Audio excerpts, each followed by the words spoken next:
Bonjour à tous. Aujourd'hui, je voudrais parler du processus d'évolution et d'involution chez la polarité yin.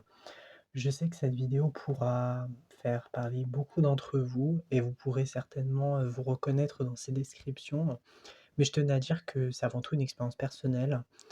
Donc le processus d'évolution d'une personne yin, ça va être d'incarner sa polarité contraire, donc ce qui le constitue à 10%. Ce qui le constitue à 10%, ça va être le yang, donc l'action. Je tenais aussi à préciser qu'une polarité yin ne sera jamais un pur yang qui va être axé autour de la matérialité, qui va faire 1000 projets à l'heure. C'est impossible pour un système yin parce que avant tout, une personne qui a une polarité dite féminine, alors ça peut être un homme ou une femme, hein, mais disons une polarité beaucoup plus dans l'émerveillement, la contemplation, voire la passivité si c'est, à outrance.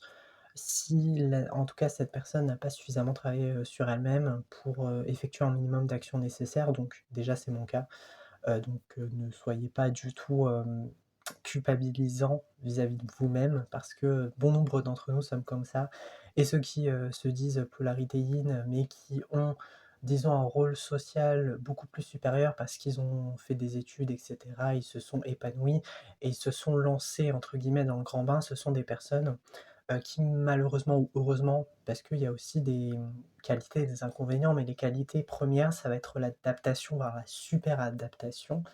J'aime bien le mot super parce que c'est comme si on utilisait des ressources, qui ne sont pas forcément en nous, mais qu'on va chercher, à l'extérieur et pour moi, ça a des capacités, au-delà même de la polarité yin qui est, dite féminine et qui va plutôt être dans l'action, dans le savoir, dans la communication et cetera et la communication, je trouve, pour une polarité yin, c'est extrêmement compliqué donc c'est pour ça que je dis que c'est un super pouvoir parce qu'avant tout, ça va être quelque chose qui n'est pas forcément inné en nous, mais qu'on va pouvoir déployer par rapport au mimétisme, donc au comportement des autres et généralement on peut le faire vis-à-vis de notre propre famille. C'est évident en tout cas qu'il y a un des 2 parents qui est peut-être polarité yang à l'extrême et donc en tant qu'enfant, on peut adopter cette posture de: «Je dois être entre guillemets «dominant», je dois affirmer qui je suis pour pouvoir évoluer en société et pour pouvoir aussi montrer que je suis capable de faire les choses». Sauf qu'au bout d'un moment, tout ce que l'on va croire comme qualité ou même comme une perception de notre identité va être fondé sur l'image de l'autre et au final, on va se retrouver, presque, imbus de nous-mêmes par rapport à cet ego-là qui s'est créé une fausse identité et à partir de ce moment-là, on se dit: «Mais qui sommes-nous?» parce qu'au final, on n'est jamais nous-mêmes, soit dans notre yin, égotique, soit dans notre yang égotique, mais dans les 2 cas, il faudra quand même trouver, je dirais, un équilibre. Alors le yin égotique, je trouve que c'est un peu plus facile parce que alors c'est fort dommage, hein, ce que je dis, mais si on n'a jamais eu cette super en tout cas cette super adaptation, cette suradaptation, voilà, c'est le terme que je cherchais. On C'est comme si on avait une vision d'enfant et donc on ne comprend pas du tout le fonctionnement de la société, du monde, des autres et on se sent hyper décalé donc ce profil-là, il va être à part dès l'enfance. Il va se considérer comme exclu. C'est d'ailleurs mon cas, je me considère comme une personne marginale qui n'a pas du tout les mêmes centres d'intérêt des autres, qui les voit un peu comme des extraterrestres, des étrangers même, qui ont une façon de penser, une façon de même de se coordonner vis-à-vis des autres et de se mettre très, robotique. C'est comme s'ils avaient, cette volonté d'imiter les autres, ce qui n'est pas du tout mon cas et pour le deuxième profil, alors je pense qu'ils ont eu une vie un peu plus «facile» entre guillemets puisque ils se sont suradaptés donc forcément ils ont eu peut-être plus de liens social et cetera. Mais ce que j'aimerais apporter comme nuance, c'est que tout est faux. En tout cas, il y a une part de fausseté derrière, c'est qu'ils ont été tellement dans la suradaptation, dans le fait aussi de ne pas se sentir, rejetés par l'autre, puisque la blessure principale, du yin, c'est le rejet, que ça soit même avec un faux self de yang. Dans ces cas-là et la perception de soi, elle est encore plus erronée qu'un yin qui va avoir un faux self de yin. Parce que oui, on peut avoir un faux self de yin, je tiens à le rappeler, parce que le faux self est créé à partir de traumatismes. Donc on peut soit, par peur d'abandon, se projeter en l'autre et donc essayer d'incarner, une personne qu'on n'est pas Ou au contraire, on est tellement bien dans notre identité et on ne veut pas du tout se faire attaquer par les autres et cetera, à cause peut-être de harcèlement, de choses qui se sont passées, qui n'ont pas été très agréables à supporter et qui font que coûte, on doit garder notre semblant d'identité, quitte à, ne pas se fondre dans la masse et ne pas se perdre dans l'identité de l'autre. Et là, il y a aussi un énorme problème, ça va être, le fait de ne pas du tout se reconnaître en l'autre. Et je sais que c'est hyper important et malgré le fait que je n'y crois pas trop, je pense que ça a de l'importance parce que, si on n'arrive pas à trouver un jumeau, un double de nous, alors je ne fais pas du tout référence, aux âmes sœurs et cetera, hein. Je fais plutôt, référence à une image de nous-mêmes qui est en fait, qui se retrouve en l'autre et je pense que c'est un besoin purement humain de se reconnaître à travers, les yeux de l'autre, à travers, les comportements, la personnalité et cetera, même si je sais fondamentalement que l'autre ne sera jamais véritablement ce que nous sommes, parce que nous sommes des consciences singulières, individuelles, qui incarnons une spécificité qui nous est propre. Et donc, heureusement, j'ai envie de vous dire, mais on a tous besoin de ce lien sociable, quoi qu'on veuille le prétendre ou non, selon évidemment les bonnes conduites de certains. La blessure de l'évitement va avoir comme mécanisme et comme réponse une déficience au niveau émotionnel et au niveau des besoins. Je m'explique. Une personne yin avec un faux self de yin va l'utiliser, mais de manière très extrême, au point de s'oublier elle-même, en tout cas d'oublier son propre corps. Et donc, elle va partir du principe que le monde lui veut du mal et cette blessure de persécution, elle va s'accentuer et vous savez que on attire ce que l'on est ou ce que l'on «sème» entre guillemets. Donc, si une image de nous est erronée, forcément, de l'extérieur, ça va nous renvoyer ce que nous sommes et ça, je le connais très bien puisque j'en ai fait l'expérience. En tout cas, pour ma part, c'est extrêmement compliqué, ne serait-ce que de parler à quelqu'un, surtout, contact des hommes, moi spécifiquement parce que ça a trait à une blessure du masculin et je pense que le masculin sacré, ça peut être aussi quelque chose à travailler pour les polarités yin parce que généralement, on n'est pas très à l'aise avec le corps, avec la matérialité, avec ce qu'un homme ou même si vous êtes, une femme, hein, peu importe, hein, ça va plus se jouer au niveau du caractère, au niveau de la perception plutôt que, le genre, masculin, féminin. En tout cas, pour moi, ça n'a aucun intérêt puisque en soi, on est tous des âmes et peu importe notre sexualité, notre orientation et cetera, notre perception de genre, on a finalement tous, des choses à faire décanter et je trouve ça triste aussi que certaines personnes, s'arrêtent sur, des stéréotypes, sur juste des impressions alors que nécessairement, ces personnes yin introverties ne sont pas froides, elles ne veulent pas, elles ne sont pas non plus dans le jugement. Alors, surtout pour les polarités yang, hein, ce qui me fait rire parce que généralement elles vont les étiqueter directement comme ça et pour nous on va les cataloguer, ces polarités yang, comme des personnes, trop entières, trop cash, trop insensibles et cetera. Donc vous voyez qu'il y a quand même, des 2 points de vue, des divergences qui peuvent être notables. Mais le but aussi, c'est de s'imprégner en tout cas de la polarité contraire, hein, qu'on a en nous, hein, forcément. Parce que sinon, je ne ferais pas du tout de vidéos sur YouTube, je pourrais pas en parler, sachant que la communication, c'est avant tout un réceptacle extérieur et non pas intérieur. La visualisation, l'introversion, la capacité de réfléchir, d'argumenter, et cetera, surtout par l'écriture, je trouve que les yin le font beaucoup plus aisément parce que c'est leur socle habituel, c'est ce qu'ils font, en tout cas de manière beaucoup plus innée que les polarités yang, qui n'aiment pas trop être, dans leur bulle, dans la réserve. Eux, je pense qu'ils ont horreur de ça puisqu'ils n'ont jamais été habitués à faire ça. Généralement, les polarités yang aussi ont grandi dans des milieux, familial, beaucoup plus, je dirais pas élevés spirituellement, mais plus agréables, moins traumatisants. Je dis pas qu'une polarité yang n'a pas eu de traumatisme, mais en tout cas, je trouve qu'une polarité yin, de par son expérience de vie, elle a une maturité, au niveau de la compréhension, pas forcément émotionnelle, parce que l'émotionnel, c'est quelque chose de très compliqué à gérer, mais plutôt par l'expérience, je trouve que la polarité yin a suffisamment de recul et c'est pour ça qu'elle a une capacité aussi de «lire» entre guillemets dans les pensées. Elle peut avoir des capacités aussi de télépathie, de comprendre les émotions des autres sans, hem, connaître forcément cette personne, ce qui peut, lui donner à la fois des avantages et des inconvénients parce que si elle est envahie par les émotions des autres, au bout d'un moment, la personne va se sentir submergée et va plus faire différence, en tout cas cette différence notable entre ses émotions et les émotions de l'autre.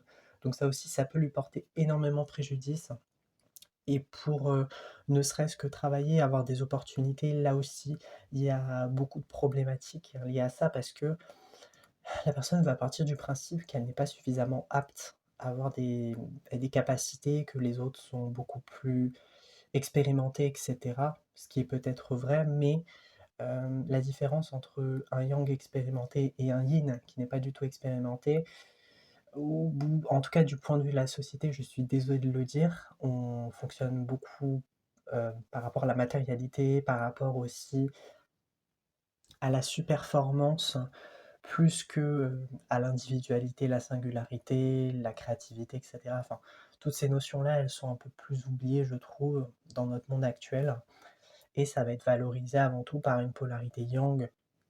Une polarité yin, généralement, elle va pas du tout, prendre les devants, pas du tout communiquer, affirmer ses pensées et cetera, enfin convaincre même un groupe. Donc pour moi, dans les entreprises, ça sera beaucoup plus des polarités yang que des polarités yin, malheureusement. Polarités yin, elles ont beaucoup plus, je trouve, un potentiel intérieur, donc de travailler soit en solo, soit en collaboration, parce que je trouve qu'il y a un besoin aussi de communication, d'enrichissement à travers le travail de l'autre. Et ça pourrait l'aider énormément dans son processus de réflexion, de se dire qu'elle n'est pas seule dans ce monde et qu'il y a d'autres personnes, que ce soit des polarités yin ou yang, ou même les deux, parce que je sais, en tout cas par mon expérience, qu'il y a des gens qui ont une polarité, en tout cas qui sont de polarité double, donc avec le yin et le yang, et qui sont très très équilibrés. Mais ça pourrait être le profil idéal pour permettre à une polarité yin ou à une polarité yang de se repérer et de se dire: «OK, dans cette personne, il y a des comportements en moi qui dysfonctionnent et il y a aussi des qualités que je peux repérer chez cette personne, donc je vais essayer d'accentuer ces qualités et de faire que mes défauts vont peut-être opérer de manière beaucoup plus sereine, à travers le regard de l'autre ou si je dois par exemple travailler, dans un groupe parce que, bah, j'ai tendance soit à m'éteindre, soit à imposer mon autorité si je suis un cher yang. Pour vous témoigner personnellement mon expérience, de yin avec le faux self, du yin, je pense que je l'ai majoritairement contrairement au yin, avec, faux self de yang. Le faux self du yang, je peux l'expérimenter, mais pas du tout à des doses, suffisamment élevées parce que ça bouffe mon énergie et comme je suis quelqu'un qui n'a pas envie de jouer une comédie sociale, alors je n'ai pas de critique à mettre ceci parce que je sais que ça peut donner des opportunités pour certaines personnes qui sont introverties et qui veulent un peu s'expanser de leur, quotidien, de leur zone de confort et cetera. C'est libre à eux et franchement, respect parce que ce que vous faites, c'est au-delà de vos capacités qui sont dites innées, et qui font que vous êtes des personnes exceptionnelles, qui se suradaptent et cetera, mais faites attention à votre santé aussi et c'est ça le plus important, je trouve à garder. Il faudrait une zone entre ses propres besoins qui sont vitaux, son essence, son âme, ce qui nous correspond individuellement aux dépens de l'autre et nos objectifs de vie, fonder une famille, avoir un travail et cetera. Je sais que l'objectif de vie, quoi qu'on le dise en fait, est propre à tout le monde. Donc le fait d'avoir une famille, pour une autre personne, ce n'est pas du tout son objectif et je pense que je fais partie de ces personnes-là, qui ont une conception de la vie totalement différente. Moi, le fait, d'avoir une vie entre guillemets «réussie» ou épanouie, ça serait de m'épanouir déjà dans mon travail en tant qu'artiste et cetera, de trouver un travail qui me correspond, qui me passionne, qui fait que je vais pas me lever en me disant: «Oh là là, une journée de plus, mon Dieu». Non, je ne veux pas du tout avoir ce genre de pensée, mais jamais de la vie. C'est pour ça que j'essaye de charbonner, que je vais entrer en licence d'ailleurs pour, et ne serait-ce que m'alimenter de tout ce processus d'enrichissement et faire que voilà, au bout d'un moment, je commence à travailler et ça ira. Mais ce n'est pas le travail aussi, c'est le fait de m'épanouir émotionnellement. Le domaine émotionnel, je trouve, c'est quelque chose qui, moi, m'alimente beaucoup plus que le domaine matériel et le domaine financier et cetera. De toute façon, je n'ai rien compris à ces notions-là. Mais je pense que ça aussi, je vais devoir le travailler, sinon je pense que ça va me pourrir la vie pendant des années comme un boulet que je traîne et je sais qu'au bout d'un moment, je serai obligé, d'y faire face. Ça va être casse-pied, ça va être redondant et en tout cas pour une polarité yin, comme on est hyper impatient, on se dit qu'on a envie de le finir le jour même, mais c'est impossible. La patience, c'est quelque chose, qui n'est pas du tout inné en nous puisque nous, on a accès au subtil, à tout ce qui est, informel. Donc, pour nous, ce qui est formel et ce qui demande un minimum d'obligation, c'est une contrainte, voire, un cauchemar ou un supplice selon les personnes et pour moi, je fais partie de ce cas exceptionnel, qui est la charge de travail ou la charge financière à faire et surtout dans le domaine de l'administration, mais je ne vous dis pas la charge de préparation que ça demande et la quantité d'énergie aussi qu'on doit déployer. C'est ça que les gens ne comprennent pas, c'est que un yang, pour lui, c'est facile puisqu'il vit, dans le «monde réel» entre guillemets. Il n'est pas du tout dissocié, il n'est pas perché. J'utilise le terme perché, volontairement parce que des fois on est dans la lune, on n'arrive pas à se connecter à 100 à notre corps, ce qui fait qu'il y a une partie de nous qui est, je ne sais où et l'autre, qui est peut-être connectée et qui entend une conversation, mais bon, voilà, ça passe.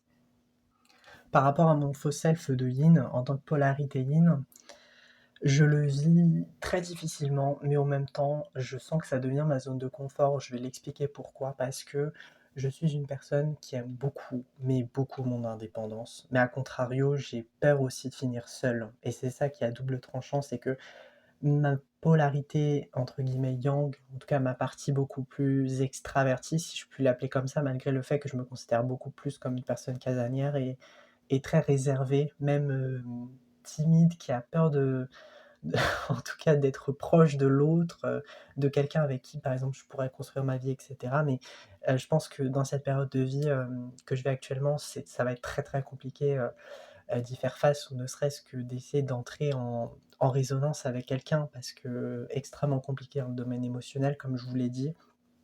Mais en tout cas, mon faux self de yin m'aide beaucoup déjà à me protéger des autres.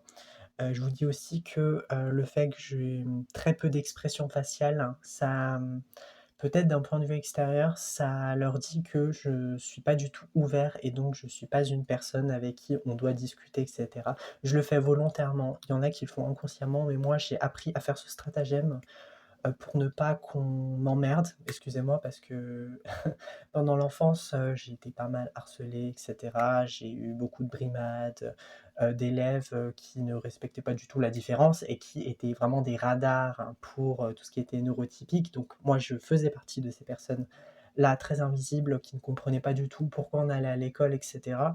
Donc ça, c'est une autre partie, que je pourrais, détailler dans des autres vidéos, que j'ai même fait, hein, précédemment.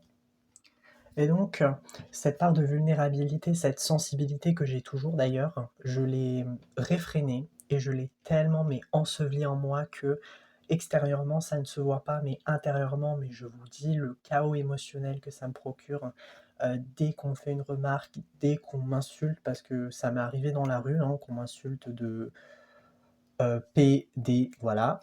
Donc extérieurement, ça ne se voit pas du tout. J'ai toujours mes écouteurs et d'ailleurs, c'est aussi un stratagème de fuite parce que ça me permet en fait de pas être, surchargé émotionnellement, surchargé aussi au niveau, des stimuli parce que, tous les regards, le son, le bruit et cetera, ça me stresse et ça me donne des frissons exceptionnels.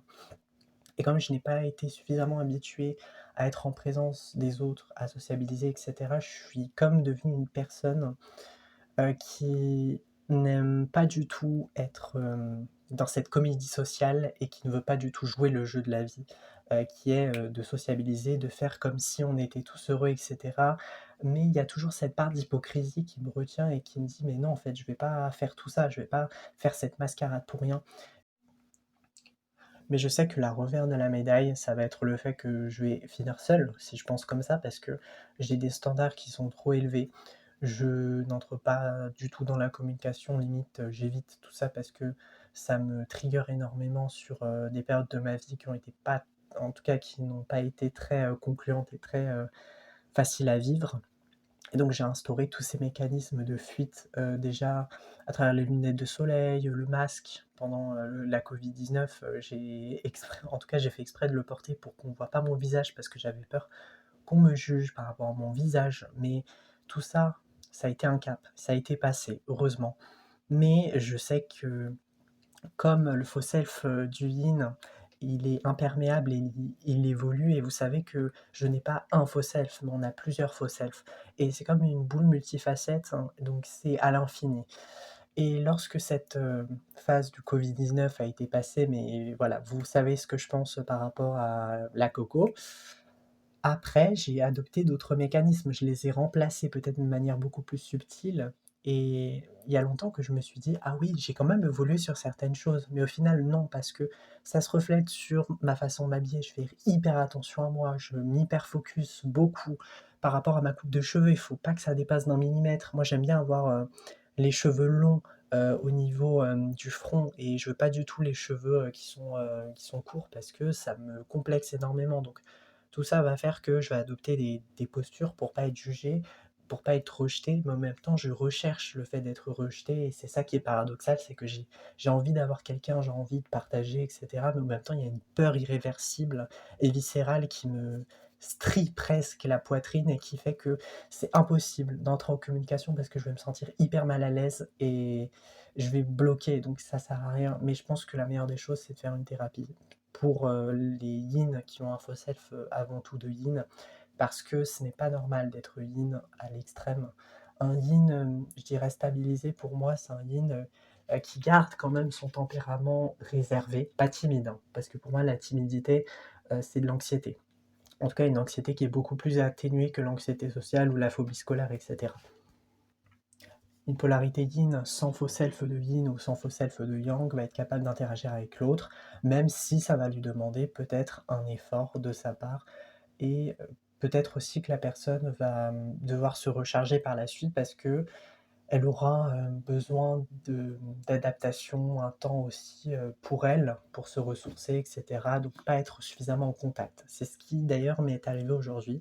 Lorsque j'étais à la piscine, pour une polarité yin, et pour moi aussi, je ne peux pas rester dans un endroit avec trop de monde pendant des heures, et c'est pour ça que j'ai décidé de revenir en faisant cette vidéo, parce que j'avais besoin de me ressourcer ailleurs, et je me suis dit que rentrer dans le bungalow, c'était finalement la meilleure option pour moi, déjà en faisant des vidéos, en dessinant, etc. Mais ça me permet d'être dans le calme. Mais paradoxalement, j'ai besoin quand même de ne pas me sentir seul. Vous voyez, c'est pour ça que je fais une vidéo. Parce que je suis dans la fuite du silence. Et le silence, je pense que c'est à la fois notre meilleur ami et notre pire ennemi pour une polarité yin. Et je pense que vous savez ce que je veux dire par rapport à cette formulation très énigmatique, mais qui est lourde de sens en tout cas pour ceux qui peuvent l'expérimenter. La polarité yin avec un faux self de yin a toujours été dans l'isolement, dans la solitude, et il a appris à apprivoiser presque cette identité qui fait partie de nous. Et donc, on a de plus en plus de mal à la dissocier de nous-mêmes, de notre histoire personnelle, etc. Et je pense aussi que le fait qu'on soit beaucoup rejeté, ça invalide fortement notre estime de nous, notre confiance, etc. Et pour le faux self de Yang, comme témoignage, alors ça me surprend énormément, mais je tenais à vous préciser que ces personnes, que je vais vous citer ne sont pas du tout des amis, mais avant je croyais que c'était mes amis parce que j'étais dans ce faux self de Yang qui se suradaptait et qui presque imitait leur mimique, leur caractère et cetera pour essayer de me fondre dans ces personnes pour avoir un minimum de lien social. Mais je sais qu'avec du recul, j'ai eu peut-être 3-4 personnes avec qui j'étais extrêmement proche, peut-être sans ce faux self de Yang, mais avec quand même un minimum de jeu social malgré moi. Et c'est ça que je déteste, hein, c'est que je suis jamais 100% vrai parce que le vrai moi, il serait peut-être perçu comme trop bizarre, trop étrange, trop efféminé. Le vrai moi, peut-être, c'est cette personne qui n'a pas du tout, en tout cas n'est pas en hypervigilance, il n'est pas dans le contrôle aussi de ses mouvements, et c'est également le cas pour moi malheureusement. Lorsque je marche, lorsque je fais des gestuels, etc., je pense qu'on m'a énormément affiché, surtout au collège, parce que j'avais des mouvements très efféminés, donc on me disait arrête de faire la femme, etc., arrête d'être maniéré. Voilà, ce sont les termes exacts hein, qu'un garçon m'a gentiment dit, voilà, que j'ai retenu, voilà, et que j'ai imprimé dans mon cerveau. Donc maintenant, je fais hyper attention et c'est pour ça qu'on me dit souvent que j'ai une démarche robotique, mais c'est fait exprès. Je préfère avoir une démarche robotique qu'avoir une démarche qui pourrait mettre, en tout cas, en exergue qui je suis et j'ai peur, de me dévoiler, par rapport à d'autres personnes parce qu'elles verraient quelqu'un, qui peut-être est trop excentrique à leurs yeux, mais je trouve c'est hyper beau, en tout cas de le manifester de cette manière-là et peut-être que des années, plus tard, je pourrais avoir le courage de le faire, même si je pense qu'il faudra un minimum de courage, un minimum de en tout cas de bonne conscience de ma part pour le faire parce qu'actuellement, en vue de mes blessures, je pense que ce n'est pas du tout la meilleure option. C'est une question de survie, hein, ce que je vous dis, parce que j'ai suffisamment peur des autres, j'ai peur de me faire harceler, de me faire taper et cetera donc voilà, je vais essayer de respirer, je vais essayer de calmer aussi la situation. Rien que tout à l'heure, hein, et là ça concerne le domaine vestimentaire, j'ai essayé de trouver des bracelets, mais je n'ai pas eu le courage de les prendre parce que c'était étiqueté comme fille et j'avais pas envie de le faire devant mes parents. Donc peut-être que j'achèterai des bracelets, après dans la boutique. En tout cas, moi j'aime beaucoup. Mais je pense que je le ferai parce que c'est hyper mignon et j'adore. Je pense que mon seul regret pendant ces vacances, ça va être de ne pas avoir pris les fameux bracelets qui scintillent. Et j'ai peur aussi de l'appréhension de mes parents parce que ils ont assez souffert comme ça. Surtout qu'ils ont des problématiques qui leur sont propres et qui ne me regardent pas du tout, mais j'ai pas envie d'envenimer la situation, mais en même temps, je me dis, «J'ai qu'une vie» entre guillemets, enfin même moi je crois aux réincarnations, donc c'est une façon de parler ce que je dis, c'est pour ne pas ressasser le passé à chaque fois. Venons-en en fait pour cette, petite story time qui va être, rapide je pense.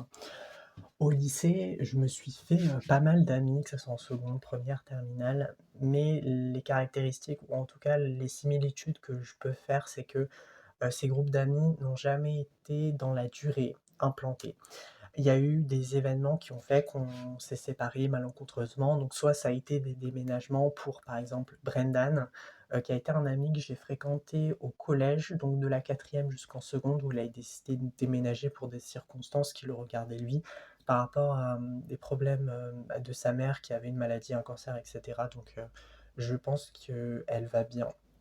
On a pris contact la dernière fois, il me semble que c'était en première, au début de l'année et depuis ce jour, j'ai pas eu le courage de le rappeler parce que j'ai senti qu'il y avait une page qui se tournait.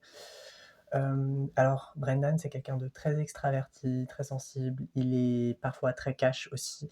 Il y a un peu d'impulsivité chez lui, mais je trouve que c'est quelqu'un qui reflète, cette personnalité que je tente d'enfuir et à la manière d'un miroir qui me dit que cette personne que je vois, ça pourrait être moi finalement. Mais cette personne, malheureusement, elle a été étiquetée comme excentrique, bizarre, pervers, et cetera. Enfin, je vous citerai même pas les noms. Je trouve ça juste dégueulasse, en tout cas, de juger les gens pour, leur apparence, leur comportement. D'autant plus que c'est un garçon qui est extrêmement libre, il se soucie pas du tout, du comportement des autres, et cetera. Donc, ça, je trouve que c'est extrêmement noble de sa part. Il y a eu un autre ami qui a déménagé qui s'appelait Dan. Alors tempérament, mais opposé. C'était quelqu'un qui était beaucoup plus dans mon tempérament à moi, quelqu'un d'introverti, qui était quand même blagueur. Il avait, un autre ami qui s'appelait Mohamed que j'appréciais un peu moins parce que je sais pas pourquoi. Comme j'ai une capacité à lire dans les pensées des autres avec mon faux self de yin et mon self de yang, je sais directement ses intentions et elles n'ont pas été très bonnes. Alors Dan, il a déménagé, il me semble que c'était en France, je ne sais pas dans quelle ville, je m'en rappelle plus. Par contre, là où je me suis suradapté, je m'en rappelle, avec ce faux self de Yang, c'était, dans ces centres d'intérêt qui étaient autour, des Marvel, super-héros et cetera.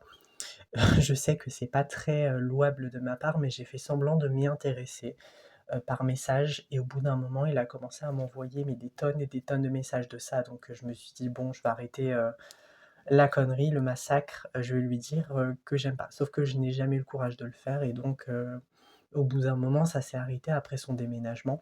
Mais c'était quand même quelqu'un qui m'a beaucoup, appris vis-à-vis de mon caractère, de mon tempérament. Moi, j'aime, les gens qui sont suffisamment calmes, mais en même temps, je trouve que Brendan m'a appris ce que c'était l'ouverture d'esprit, vous voyez?